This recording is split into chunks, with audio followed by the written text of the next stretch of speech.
अस्सलाम वालेकुम। होप्स आप अच्छे होंगे और बेहतर होंगे। आज हम अपने एक नेक्स्ट टॉपिक की तरफ बढ़ते हैं जो कि अपेंडिसाइटिस है। तो सबसे पहली बात यह है कि अपेंडिसाइटिस क्या है। यहाँ पे लफ्ज़ अपेंडिसाइटिस ईटस बेसिकली इन्फ्लेमेशन को कहा जाता है। जैसे हम अपने प्रीवियस वीडियोस में डिस्कस कर चुके हैं कि इन्फ्लेमेशन हमारे बॉडी के रिस्पॉन्स को कहा जाता है, बॉडी के जवाब को कहा जाता है। बॉडी दो चीज़ों के ख़िलाफ़ रिस्पॉन्स, एक इंजरी और दूसरा इन्फेक्शन के ख़िलाफ़ रिस्पॉन्स शो करता है। यानी इन्फेक्शन बेसिकली बॉडी में मौजूद पैथोजेंस के इंट्रेंस को कहा जाता है। अगर पैथोजेंस वो माइक्रो ऑर्गेनिज्म होते हैं जो हमारे बॉडी में दाखिल होके डिजीज काज करे, तो पैथोजेंस के इंट्रेंस को हम क्या कहेंगे, इन्फेक्शन। और इस इन्फेक्शन के अगेंस्ट हमारे बॉडी का जो रिस्पॉन्स होगा that would be in the form of inflammation. जब भी इन्फ्लेमेशन होता है तो inflammation in the form of swelling होगी, सूजन के होंगे, वही एरिया रेड रहेगी, उस एरिया में टेंडरनेस या फिर उसी एरिया में पेन रहेगा, दर्द रहेगा, या फिर अगर हम बात करें तो उस एरिया की वजह से पेशेंट को फेवर या उसी एरिया में जहाँ पे यानी कि इंजरी है या पैथोजेंस है तो पेशेंट का के बॉडी का वही पार्ट बनिस्बत दूसरे बॉडी पार्ट के क्या होगा, उसकी टेम्परेचर ज़्यादा होगी। तो लिहाजा इन्फ्लेमेशन हमें इसी सूरत में मिल सकता है और यही बॉडी के रिस्पॉन्सेज है जो अगेंस्ट द इन्फेक्शन या अगेंस्ट द इंजरी होगी। लेकिन अब यहाँ पे इन्फ्लेमेशन जो है वो इनसाइड द अपेंडिक्स है। अपेंडिक का मतलब अपेंडिक्स। तो अगर हम इस टर्म को जो कि अपेंडिसाइटिस है अगर हम इसे डिफाइन करें तो इसकी डेफिनेशन कुछ यूँ होगी कि appendix basically inflammation, appendicitis inflammation in appendix को कहा जाता है। यानी कि इन्फ्लेमेशन इन अपेंडिक्स, अपेंडिक्स में मौजूद इन्फ्लेमेशन को हम क्या कहेंगे, अपेंडिसाइटिस। अब सवाल यह है कि अपेंडिक्स क्या है। अपेंडिक्स बेसिकली एक ऑर्गन है जो हमारे बॉडी के लोअर एब्डोमिनल रीजन में पाया जाता है, जिसको हम कहते हैं कि अ फिंगर लाइक प्रोजेक्शन, एक उंगली की तरफ प्रोजेक्शन है विच इज प्रेजेंट जो कि मौजूद है, प्रेजेंट एट द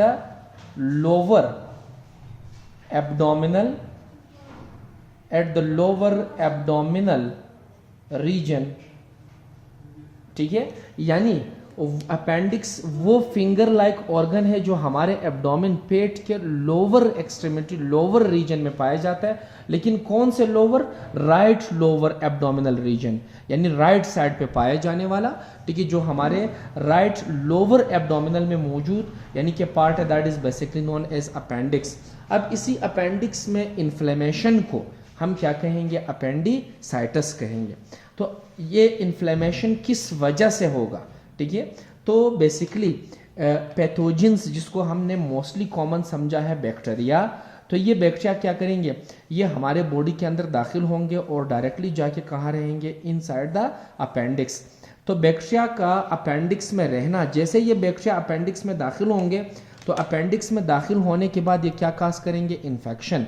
अब इस इन्फेक्शन के अगेंस्ट हमारे बॉडी का जो रिस्पॉन्स होगा वो in the form of inflammation होगा। ये इन्फ्लेमेशन जो अपेंडिक्स में पाया जाए, इसी इन्फ्लेमेशन को हम कहेंगे अपेंडिसाइटिस। तो inflammation in the appendix is called appendicitis. ठीक है, इसी तरीके से अगर हम देखिए तो इस अपेंडिसाइटिस के पीछे जो है वो क्या रिस्क हो सकते हैं। तो रिस्क फैक्टर्स की अगर हम बात करें तो there are so many risk factors. Body में कोई इन्फेक्शन मौजूद है, आप उस इन्फेक्शन का बर वक्त इलाज नहीं करेंगे तो वो अपेंडिसाइटिस की तरफ ज़रूर जा सकता है। इसके अलावा अगर आपका इम्यून सिस्टम, आपका क़ुव्वत मुदाफ़ियत अगर कमज़ोर है तो आप अपेंडिसाइटिस की तरफ ज़रूर जा सकते हैं। इसके अलावा कॉन्स्टिपेशन, वो लोग जो कॉन्स्टिपेशन की तरफ जाते हैं वो अपेंडिसाइटिस की तरफ ज़रूर जा सकते हैं।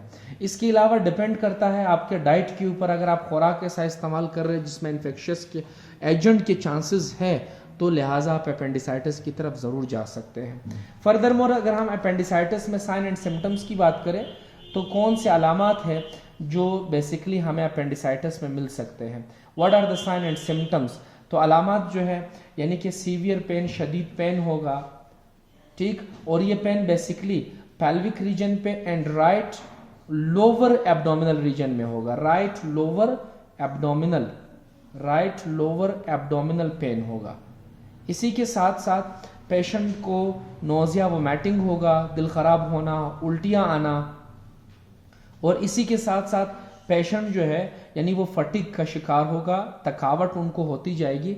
और इसके अलावा जिस रीजन में उसे पेन है वो पेन बाय प्रेसिंग, अगर पेशेंट इसे प्रेस करे, दबाए, तो लिहाजा वो पेन थोड़ा सा हल्का होने की तरफ जाएगा। इसके अलावा पेशेंट उसी जानिब यानी राइट साइड की तरफ टिल्ट होगा, बेंड होगा।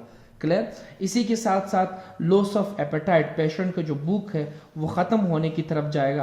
पेशेंट कंफ्यूजन स्टेट की तरफ जा सकता है, लॉस ऑफ एपेटाइट और इसके अलावा कंफ्यूजन स्टेट की तरफ, ठीक है, बेचैनी की तरफ जो है वो पेशेंट जा सकेगा। फर्दर मोर अगर हमने इस इमरजेंसी कंडीशन को देखना है तो we would move towards the test and diagnosis. हम इसका टेस्ट एंड डायग्नोसिस जो है वो कैसे करेंगे? Will move towards the physical examination. First of all हम सबसे पहले फिजिकल एग्जामिनेशन करेंगे और फौरन जैसे ही हमें शक हुआ कि बेसिकली पेशेंट को साइन एंड सिम्टम्स के जरिए हमें पता चला कि इसे अपेंडिसाइटिस हो सकता है, so we could move towards the ultrasound. हम अल्ट्रासाउंड की तरफ जा सकते हैं और अल्ट्रासाउंड के ज़रिए हम पता कर सकते हैं कि आया ये जो मौजूद अपेंडिक्स है ये किस कदर स्वेल हो चुका है। इसके अलावा हम मज़ीद इन्फेक्शन को मालूम करने के लिए ब्लड टेस्ट भी कर सकते हैं, ठीक है। तो इसके बाद अगर हम अपने ट्रीटमेंट प्लान की तरफ जाते हैं तो ट्रीटमेंट प्लान में यही है कि अगर सेवेरिटी ज़्यादा नहीं है तो you could go for antibiotic.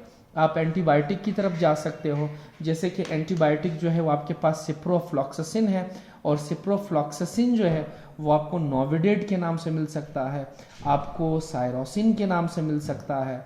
ये बेसिकली क्या है? ये आपके एंटीबायोटिक है। इसके अलावा आप लिवोफ्लॉक्सासिन जो एंटीबायोटिक है इसकी तरफ भी आप जा सकते हो। ये लिवोफ्लॉक्सिन एंटीबायोटिक जो है ये आपको लेफ्लॉक्स के नाम से मिल सकता है। फर्दर मोर अगर आप एंटीबायोटिक की तरफ जाते हो तो आप इंजेक्शंस फॉर्म में भी एंटीबायोटिक को ले सकते हो, जैसे कि हमारे पास मौजूद सेफ्ट्री एक्सोन है, तो सेफ्ट्री एक्सोन का सहारा आप ले सकते हो। इसी को आप इंजेक्शन में डायरेक्ट आईवी फॉर्म में ले सकते हो, जो कि पेशेंट को अमूमन इसी स्वेलिंग से जो भी हमारे बॉडी में इन्फ्लेमेटरी साइंस थे अपेंडिसाइटिस के दौरान, जैसे कि यानी कि पेशेंट को पेन हो, सिविरिटी इस कदर थी कि पेशेंट को पेन यानी कि उस एरिया को प्रेस कर रहा था, अपनी पोजीशनिंग चेंज कर रहा था, टिल्ट होने की तरफ जा रहा था, तो हम इन मेडिकेशंस का सहारा लेंगे। लेकिन अगर हम इन मेडिकेशन से पेशेंट के कंडीशन को ट्रीट ना कर पाए so then we would directly move towards the surgery. हम सर्जरी की तरफ चले जाएंगे। लेकिन याद रखिए ये जो एंटीबायोटिक है ये सिर्फ और सिर्फ उस इन्फेक्शन को दूरी की तरफ लेके जा सकता है, लेकिन चूंकि पेशेंट को सीवियर पेन है, शदीद पेन है, तो उस पेन को दूर रखने के लिए हम क्या करेंगे? We would move towards the painkiller. हम पेन किलर का सहारा लेंगे। तो पेन किलर में हम बेसिकली एनसेड्स का सहारा ले सकते हैं, जो कि non steroidal anti inflammatory drugs है। जैसे कि उसमें हम बात करेंगे डिक्लोफेनेक की, जो कि हमें वोरीन के नाम से मिलता है, जो कि हमें डाइक्लो के नाम से मिलता है।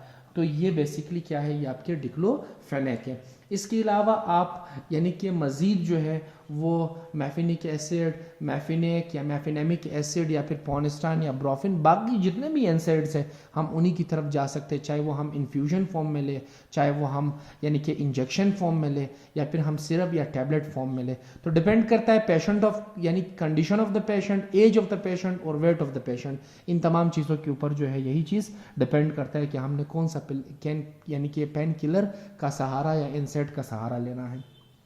इसके बाद अगर देखा जाए तो जैसे कि हमने बात की थी अबाउट द अपेंडिसाइटिस। अपेंडिसाइटिस में एक चीज़ बहुत ही कॉमन है, पेशेंट को नोजिया आना, दिल खराब होना, वोमिटिंग, उल्टी आना, और दूसरी बात यानी पेशेंट का जो एब्डोमिनल रीजन है, खासतौर पे राइट साइड और लोअर एब्डोमिनल जो रीजन है, इस लोअर एब्डोमिनल रीजन में पेशेंट को पेन ज्यादा होगा। पेशेंट जैसे आता जाएगा वो इसी रीजन को जो है वो यानी होल्ड करके रखेगा और इसे प्रेस करेगा, एंड पेशेंट की जो पोजीशन है वो बेसिकली इसी रीजन की तरफ, इसी राइट लोअर एब्डोमिनल रीजन की तरफ टिल्ट होगा।